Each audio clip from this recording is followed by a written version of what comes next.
Constructing your life is about much more than just building a bank account.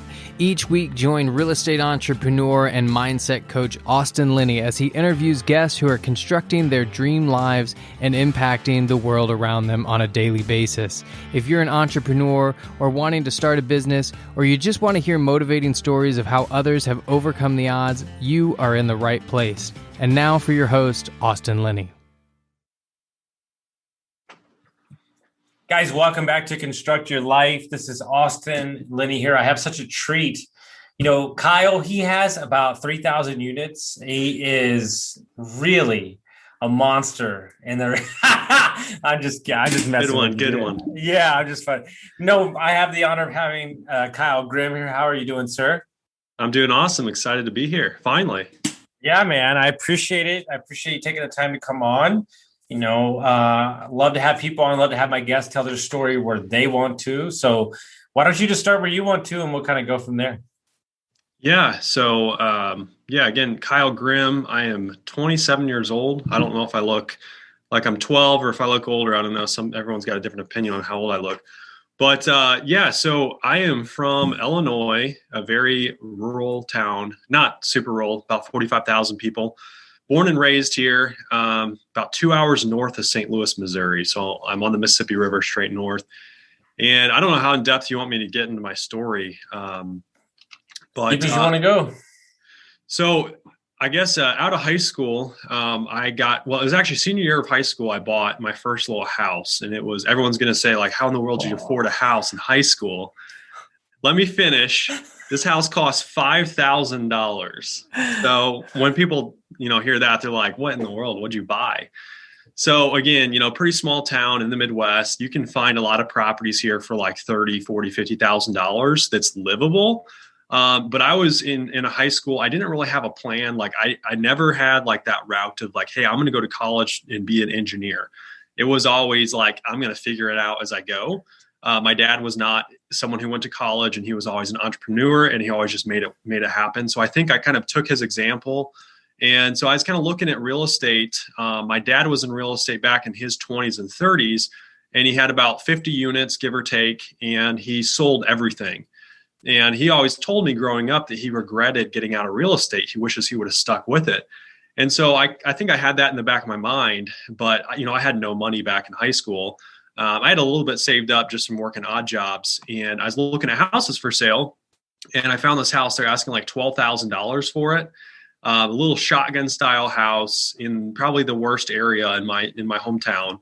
And I was like, hey, Dad, like I'm thinking about making an offer on this house. And he's like, well, I guess you don't have a whole lot to lose.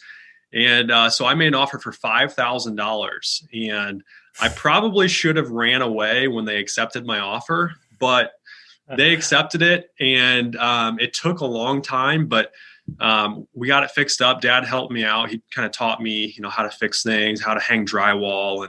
And in this place, I mean, looking back at it, I kind of laugh because I don't say we cut corners, but we fix things the cheap way. And I mean, I learned a lot through that process, but I definitely don't buy stuff like that anymore. But it's how I got started. Mm-hmm. And so I bought that first little house. And then I think that next summer that I bought that one, my uncle, he was moving out of his house. And so I agreed to pay my uncle a certain set price for his house. However, before he sold it, he let us come in there and fix it up. So it was me, my cousin, a buddy of mine.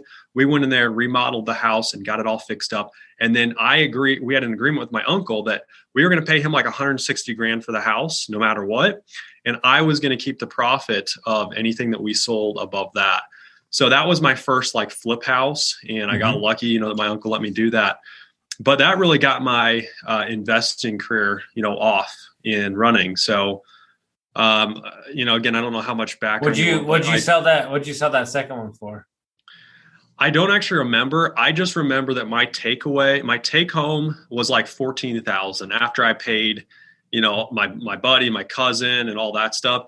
So it wasn't like, a life-changing amount of money, but I think how old was I? 19 at the time, 19, 20, 19. So it was awesome. And I learned a ton through it, but back in the day, I was doing all the work myself. And so, I had the construction, I had my truck, I had my trailer, I had all the tools. And so as I've continued down the real estate journey, I've realized that, you can't be trying to do everything yourself if you're trying to scale.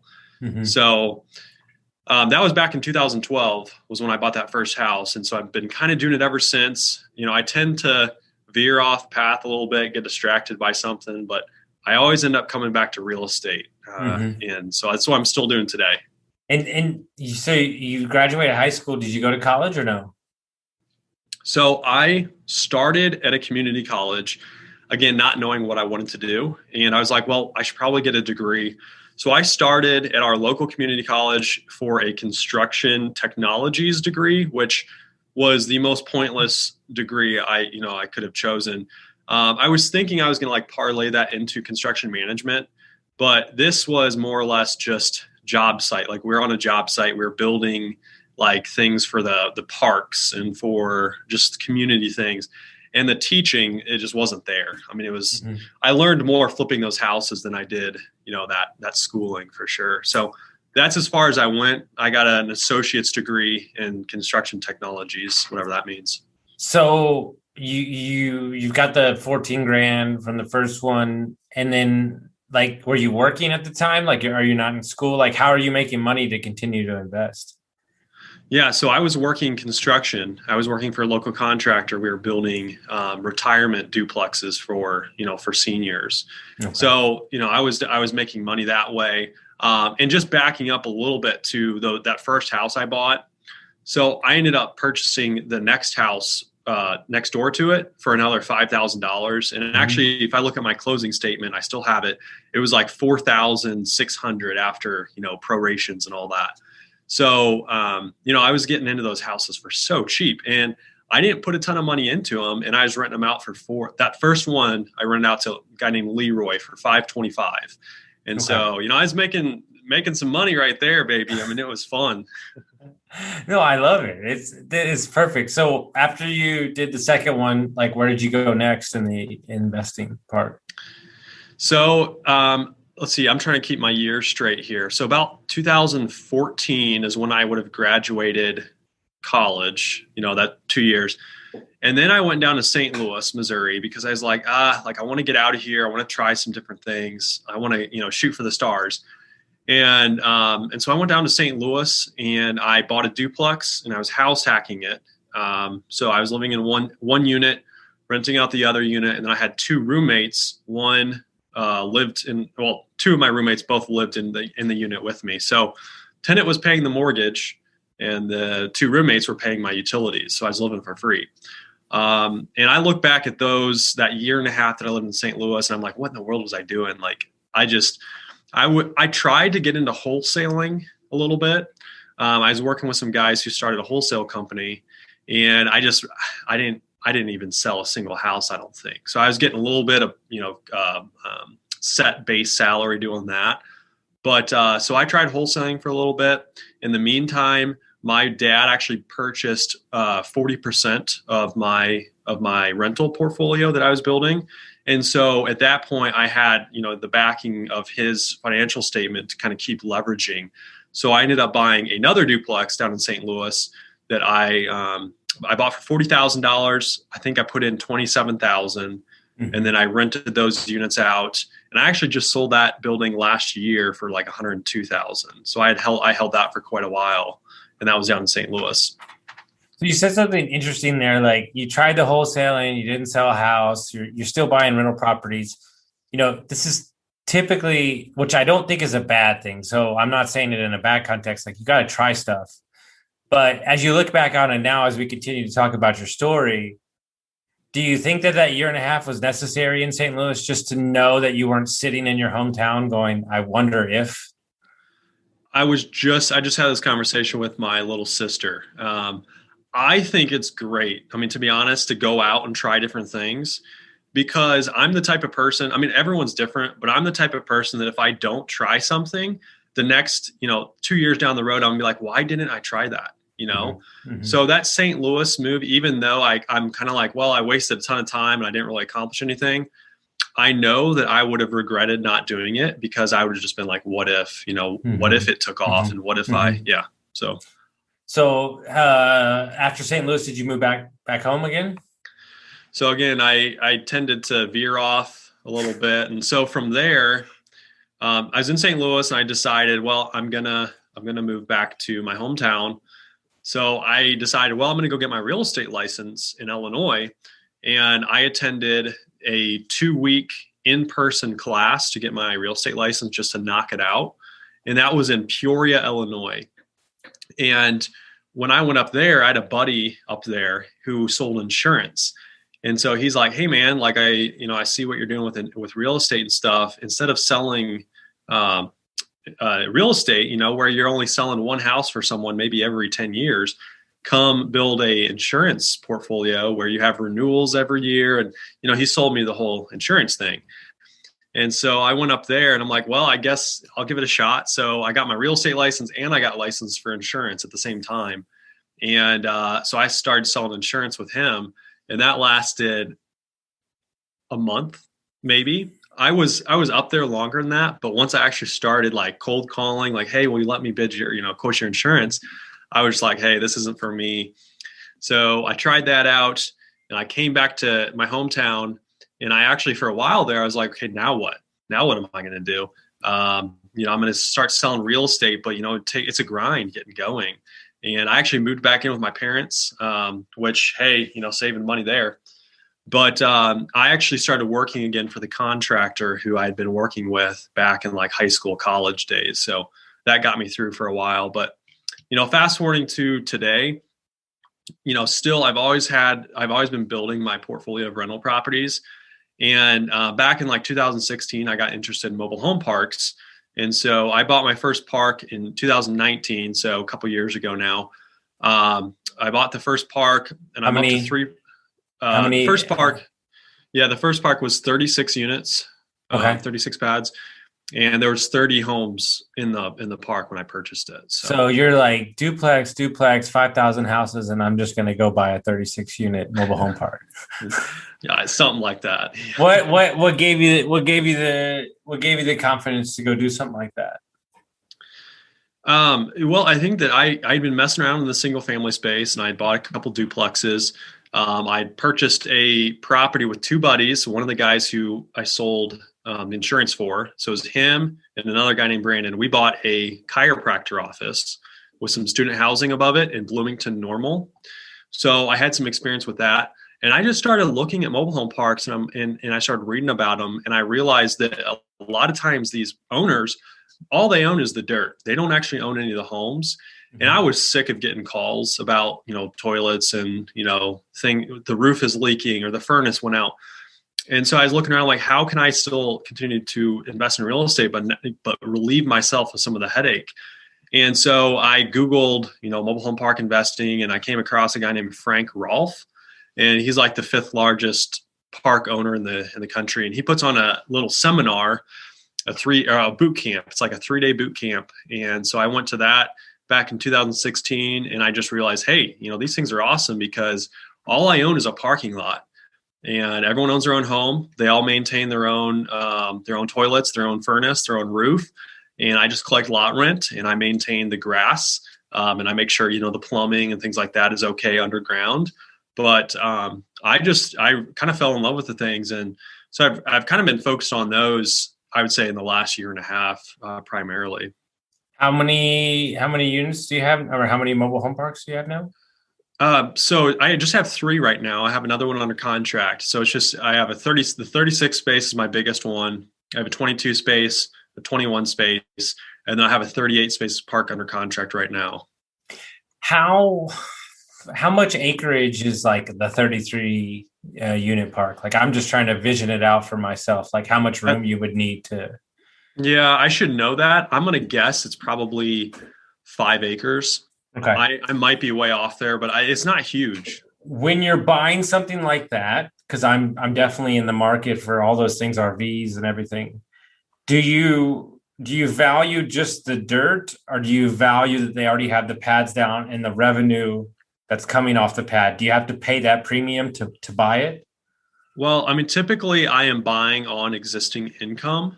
Mm-hmm. So even if they have a pad that's already poured with the utilities and everything there, typically I don't place a value on that. I'm only looking at the income that is already coming in from the existing homes.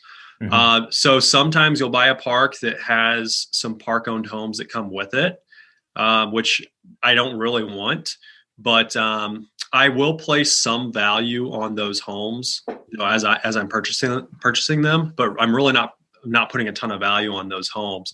I'm really just looking at the income that's coming in off of the lot rent. And, for anybody that's new out there, it's interesting. I got to connect you with this guy now that I'm thinking about it. I just released his podcast today, actually. He's got 33 mobile home parks, and he started with 0. He's got 3,500 units. Really nice guy out of San Francisco. Wow. Very nice guy doing some big things. And he gets very, very, very adamant about the way that people like look down on like mobile homes and like all that stuff. And I'm right there with them. Like rents are rising, house and lumber's costing a fortune. Like people need a place to live. Like I'm tired of this shit, like looking down on people. Like, and so as you've gone down this road in this space, which is a space that not everybody's in, what advice would you give to younger people looking at, they want to do the flash and dance, they want to do the wholesale, they want to do the flipping, but that's work. It's really a lot of work. And this is work too, but in a different kind of way. What advice would you give them if they're thinking about this? Because there's a lot of kids. I know one that I help right now who lives in a rural town that would be really interested in doing stuff like this. Yeah. Well, I mean, I guess first just getting over the perception that mobile home parks are, trashy, and that, that they're a lesser people. I mean, that's completely false. 100% false. And actually, I sell these parks. If you think about it, if you're comparing a mobile home park that you might consider a lesser desirable property to an apartment building of the equivalent status, here's my thing. An apartment building, when you're in a lower class, you are going to have tenants who are continually moving in and out, and very transient people who aren't staying very long. There's probably a lot of shady things that are going on, and there's not a real good community aspect there. And the thing about these parks that I absolutely love is, like my tenants, I have tenants who have been there for 15, 20, 25, 30 years. And so what I have found in these parks, if they own their own homes, typically they're there for a long, long time. And it's so much more like a neighborhood. It's like the neighborhood I grew up in. Everyone knows each other. They're all looking out for each other. Yes, there's definitely those shady mobile home parks where there's, a lot of rundown homes and stuff, but you might actually find that a lot of times it's when the owner owns the mobile homes themselves and he uses them as rentals. And then the people don't care as much about their homes. The way that I like to do things is I want them all to own their own homes. They're there for a long time. Everyone knows each other. It's a safe community. And so, I would say, like, someone who's interested in this business, consider that. Sometimes the sexy, apartment building or whatever, it might not be as sexy as you think, Yeah. And then typically, because this is thrown around a lot, and people are like, "Well, how much did that cost?" Have you added any footings, or like for new? Have you like expanded out from the existing ones that you bought, like added on pads, or no? I have not added on pads. I've filled existing pads that I bought, like, that were vacant, but I have not added on. Do you have an idea how much those cost to add on new pads per pad? I really don't. I know it's going to depend on your area. Okay. See, in my part of the country, it doesn't make financial sense typically for me to add pads. But if you're buying in a big metro where you're selling these things at 6 caps, it might make sense to spend that, 40, 50 grand to develop a lot. I don't really know what the number is, but where I'm at, a lot is valued anywhere. Well, I'm buying them at like 10,000 a lot, where 10 to 15,000 a lot, where, you go to these other markets and you might be paying 30, 40, 50,000 a lot. And what's a typical, just to give them, break down the numbers, you buy them at 10,000 a lot. What are you typically getting on average per pad per month? So again, very different in all locations, but my average is around $200 and that's low. I would say the average around here is like 215, 230, somewhere in there. And then I'm curious because we're playing with a property for a client up in Montana where we found out that because if we put A-frame houses on the lakefront property, we don't have to pay property taxes on those because it's not a structure that's tied to the ground. Okay.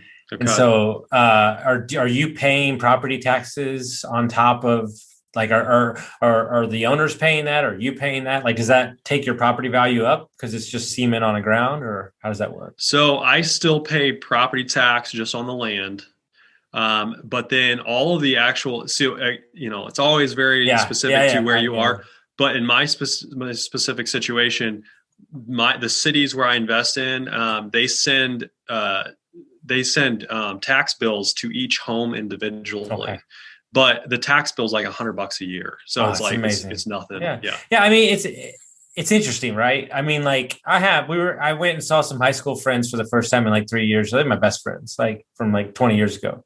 And we were joking, like, cause my buddy grew up in a mobile home and like his was fucking shitty. I'm not gonna lie to you. Like, he'll tell you, but it's like, dude, you look at these now and it's like, damn, like 4-bedroom, 3-bath, like double wide, like, oh yeah. Dude, that's nice. Like, it's good stuff. And so, like, I think we need to like remove the way we think about, like, I mean, it's really like, it's good. Right. Like, and you were speaking earlier about just how prices are going crazy. Lumber prices are going sky high. And, we know that the middle class, we're losing the middle class. The rich are getting richer, the poor are getting poorer.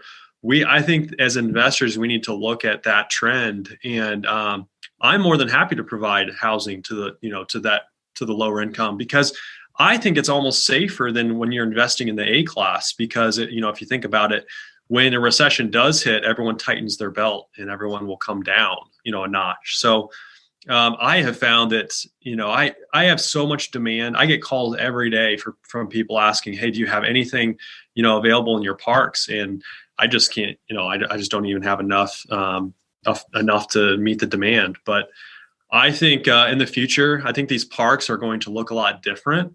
I think because back in the the 60s, parks were kind of they're kind of cool. They're sexy. Like Elvis Presley, I'm pretty sure lived in one, and different movie stars. Mm-hmm. So I'm hoping that as the future goes on, parks will lose their bad reputation.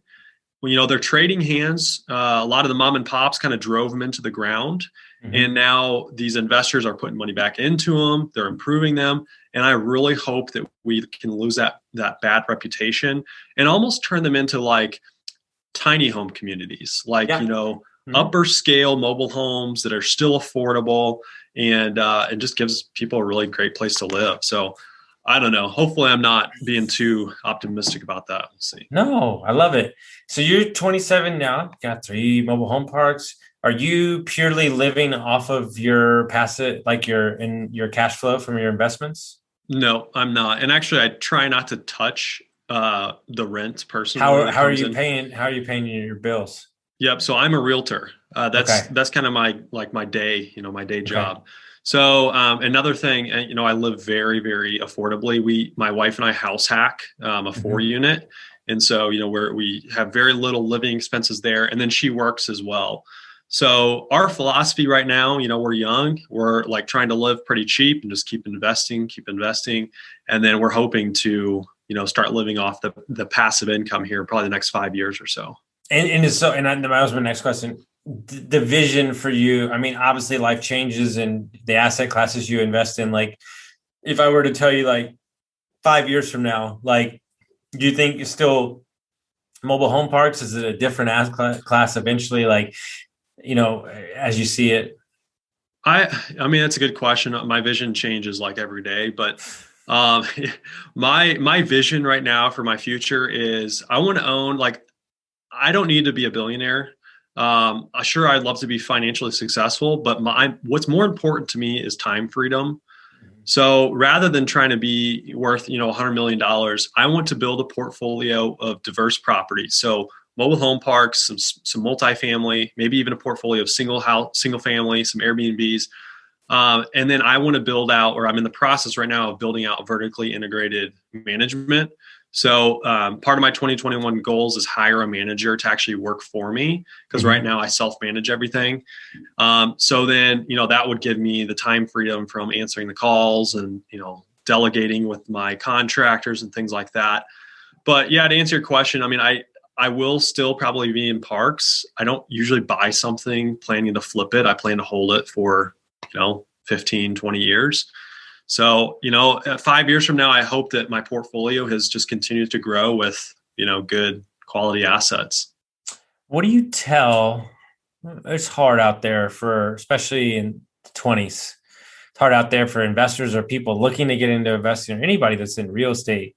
How do you stay focused, right? Because, on Instagram, there's all the guys that I know and, 70K wholesales, 80K wholesales, or at least they claim they do. They have 10,000 ownership and 10,000 units. Yeah. They own 10,000 units, yet they own like a percent of a percent of a percent of nothing. How do you stay focused on kind of like what you need to work on and the fact that there's a real fucking conversation that at 30 years old, you'll be financially free with cash flow if you needed to be? Like, that's what everybody dreams of, and you did it, or you're going to do it. And so how do you stay, you are going to do it. So how do you stay focused? Man, I mean, I'm obsessed. I really am. But I think, like I said earlier, my plan does shift. It does change, and you got to be okay with that. But as long as you have the end goal in mind, that's what you got to keep focused on. And I'm pretty good about looking over my goals, looking over my vision, thinking about the future. And so I continually have to readjust my plan, and have that conversation, with my wife, even like, hey, what are we doing wrong right now?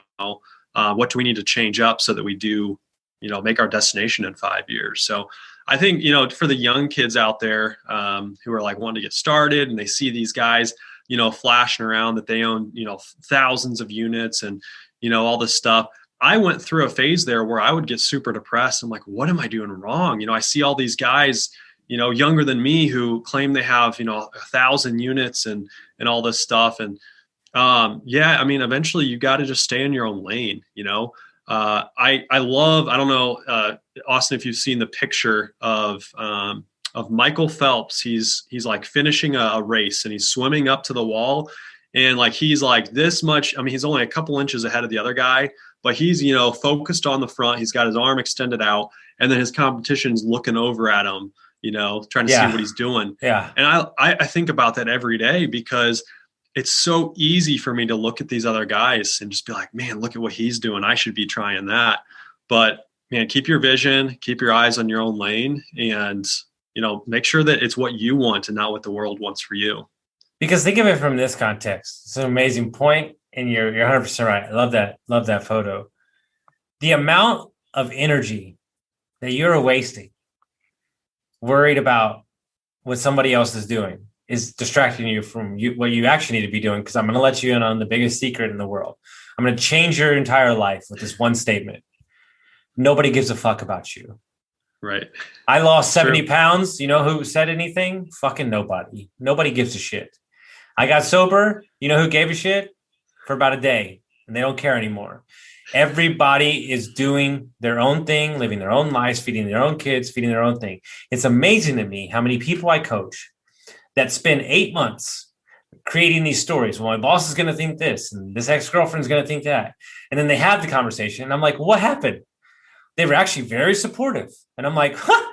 And you wasted 8 months, like, worried about what they were going to say. And we have to get in, like, the horse at the Kentucky Derby, put the blinders on, go to work, stop talking so much, and just execute. Because at the end of the day, I had a great marketing guy tell me this the other day.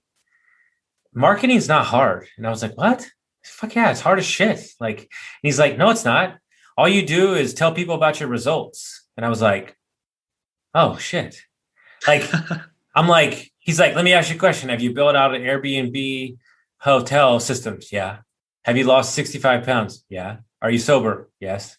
Have you bought houses? Yes. Okay. Let's talk about those. And I was like, fuck. I was like, son of a bitch. I was like, I've been racking my brain for 3 years trying to figure out marketing. I feel like we all have a bit of imposter syndrome in us where we're like, because I struggle with it. This is my biggest problem.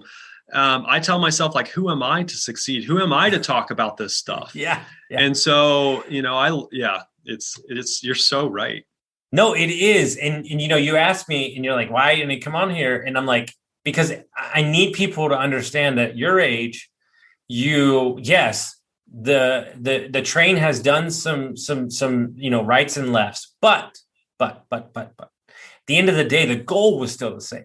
Like the goal was, I'm going to be financially free, and I'm not worried about if it's sexy. Right. I'm not worried about how fast it looks, because it's hard. It's fucking hard because you get so caught up. But I think at the end of the day, it's something, my analogy I keep using this week. Do you drink at all? I don't know. A little bit. Just okay. So about wine, I love this analogy. Do you know how great wine is made? I don't. By lack of rain. Like really? Okay. they actually want grapes to suffer. Huh. They like don't want the water. Like they forbid the water. Like we don't want rain because we want it to like be like intensive, and we like volcano rock and granite, and we want it to push and hurt, and that makes the best wine. Well, guess what? The same way in life. Right. It's earned. You can either go easy or you can go hard. And I guarantee you, if you go entrepreneurship or you go investing, it's going to be harder. But at the end, when you're sitting down and you're reflecting, you're going to feel better because you earned it. And, we just had Chris Grinzik on our other podcast, and he was talking about when he went off on his own from Toro, and he said he was so pissed off how supportive everybody was. He's like, really? His mom and like his uncle were like, oh, this is going to be great, baby. Like, way to go. Like Toro guys were like, no, dude, we believe in you. And he's like, all I wanted was one motherfucker to say, you're not going to do it. Yeah, you can't do it, Chris. You're going to fail, man. And I was like, what an amazing, that's a really good point. Yeah. Yeah.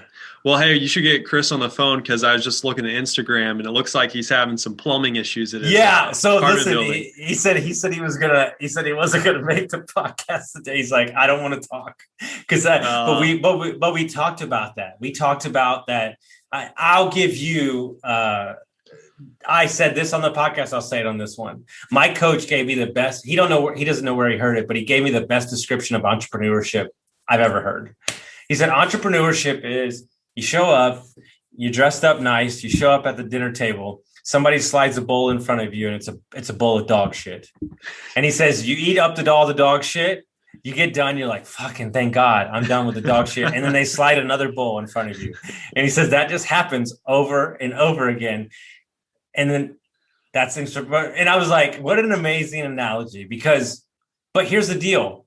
I'll take that over working for somebody because I'm just a bad employee. Like I'm just not, I don't want to listen. Like, and I'd rather my financial freedom and my goals be hinged on me and my doing, opposed to whether or not that guy's the guy, I apologize for my French, is getting fucked by his wife. I would I try to tell when I do jokes, with the big groups, I'm like, don't be mad at your boss. He's just not getting any. Like, if you look at it from that context, you can just smile and laugh, because at the end of the day, the corporate boss, whoever it is, the boss of you is dictating on his whim whether or not you do. And that doesn't work for me. Even though I'll take my failures just as way I'll take my wins. Yeah. And again, for me, I mean, my time is the most important thing to me. I just love freedom and flexibility. And that's why entrepreneurship is, it sucks. I mean, every day is a grind, but you do have the flexibility to say, hey, I want to go hiking this afternoon, or I want to go to my kid's baseball game, or whatever it is. But I don't know. I mean, this whole conversation, I hope everyone listens to this point, especially if the young people are listening now. Like, real estate's not always as sexy as you think it is.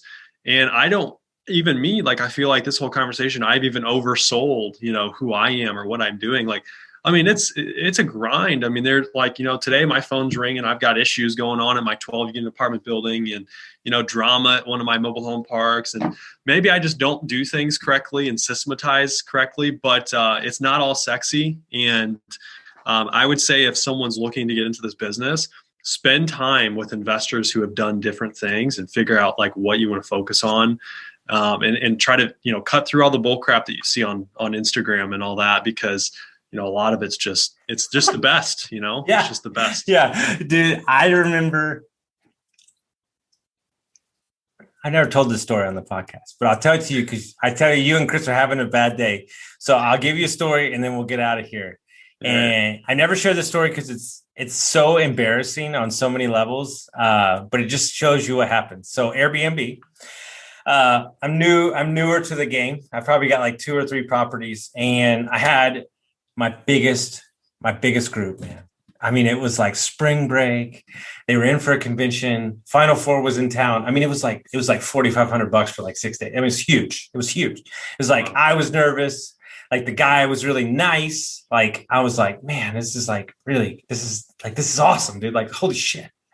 And so, like I came home during work and like I was still cleaning all the units and like working a full-time job, like a 70-hour week job. So I was cleaning the unit and like I'm going to put on the comforter and the sheets in the master. The moment I go, I'm rushing. The moment I go to put the things on, I heard like a fucking Mack truck. And I was like, what the fuck? And I didn't even think anything of it. And then like, I heard somebody yelling outside and I'm like, oh fuck, I need to go check it out. So I run from the back of the house and I go out the front door, and my house was on the corner and it was raining, and somebody drove through my fence and broke 15 feet of it. Right. And I was like, holy fuck, like, what do I do? So I ran back inside. I called my business partner and I was like, dude, I need your help. Like, can you come, and like my neighbor came out and I made everything real quick. I closed. Well, that ain't the story, baby. I closed it all up. So we just like start throwing everything in a wheelbarrow, and I'm like cleaning it up as much as I can. I'm like, hey, y'all don't have a dog, right? So I text them. I'm like, y'all don't have a dog, right? Because we don't have a fence to keep them in. They're like, somebody just ran through my fence, and like, oh shit. Like, no, like it's fucking whatever. We're not even going to be there. Don't even worry about it. I was like, okay, fuck yeah. Like, we're good. So they didn't get into like 11 o'clock at night. Like they've been traveling like all day. So I'm sleeping in my garage apartment in the back, and I wake up at 6:30 in the morning to 24 messages like on my phone from them. And I'm like, what the fuck is going on? So like I start reading through them, and like I go down and like I'm like watching the videos they sent me, and I'm like, I still don't understand what's going on. Right. Okay. He calls me and I'm like talking to him in the morning. I'm like trying to understand what's going on. And all of a sudden I hear a woman in the background going, I'm going to fuck you up. Like, how dare you run this fucking shitty? And I still don't know what the fuck is going on. Okay. So let me tell you what happened. They've been traveling all day. She's in a fucking very expensive suit. And what had happened was the group that had checked out right beforehand was from England. And they had a 2-year-old. And the 2-year-old had pissed in the bed, and they didn't tell me. And so when I put the sheets down, it was still wet on the mattress, and she sat in the puddle at 12 o'clock at night after traveling for 10 hours. Oh no. And she thought I did it on purpose, like as a joke. She was convinced that I did it on purpose. Dude, I'm like mortified. I'm like, I'd be like, I don't even like, they're like, what are you going to do about it? And I was like, okay, here's what I'm going to do. I was like, I called my furniture place. I was like, dude, I need this like now. I need a new mattress. I need like everything. So I said, I'm going to throw out everything. She goes, you're going to get rid of the mattress? I said, no. I'm throwing out the sheets, the comforters, the pillows. I'm throwing fucking everything out. So I called into work. I got a rental truck, like a U-Haul. And I was like, I got to run up to my place. Long story. This is really smart. Right? What I did. So they're going to pay for it. They were like, I'm not going to pay for it. I'm like, no, you're paying for it. And so I knew the furniture place a bunch. And so I said, listen, I need you to give me an invoice that says I bought a $750 mattress. So what I bought instead was 2 mattresses, a couch, and like 3 other things for like the $700. And then they paid for it. But I came home and I'm putting everything together. I put the mattress on, the new sheets, everything. And I'm like, okay, that's fucking great. I can put it all in and I'll be gone. And I've got like $400 in my pocket, right? Like, I'm like, if I see them, like but she's like, we're not going to be there. Well, I'm finishing up, and who gets out of the taxi but the woman? And I'm like, my wife at the time, my ex-wife now, ran away. She was like, no, like, you're dealing with this. And I am just like, ma'am, I was like, I'll be honest with you. I don't even know what to say. Like, I was like, it's not even worth it. Like, all I did was like, I handed out like $400 in my hand. And I was like, just, whatever. And she's like, look. She goes, I was traveling all day. I know, like, I was kind of mean. Like, it's totally fine. Like, don't even worry. Like, I'll send my shit to dry cleaning. She's like, did you just change the sheets? And I'm like, no. I changed everything. Like, you're good to go. They wound up leaving me like a 5-star review, and like everything was gravy, but it was the wildest story I've ever had. And what it made me realize is that how you react in the situation, and what people are interesting people. Yeah, they might have been mad in the moment, but really what they want you to know is acknowledgement and then action on top of the acknowledgement. And I think we need to take that into investing when we're a landlord or when we're an entrepreneur.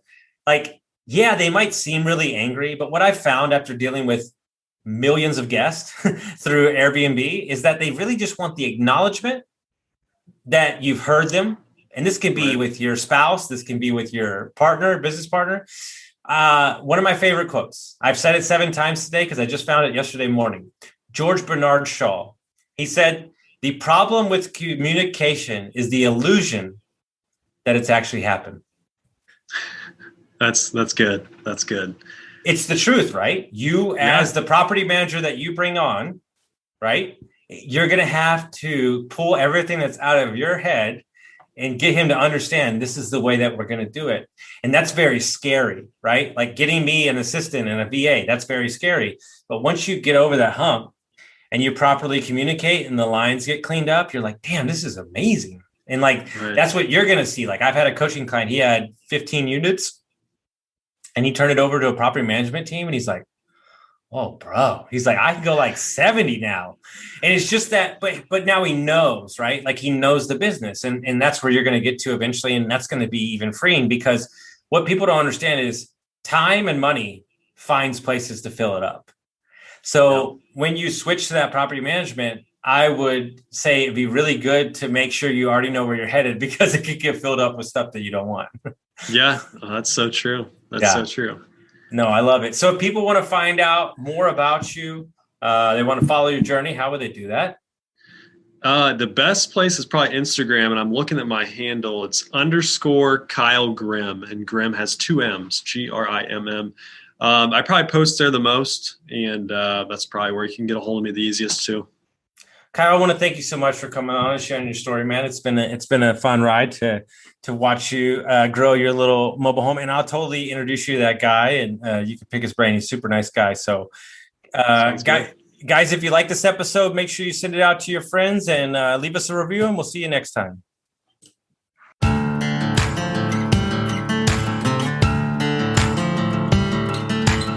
Thank you for listening to Construct Your Life with Austin Linney. If you enjoyed this episode, be sure to rate, review, subscribe, and pay it forward by sharing with a friend. Most importantly, take this opportunity to start constructing your life by taking immediate action on what you learned. For show notes, resources, and more information on one-on-one coaching with Austin, visit constructyourlifepodcast.com.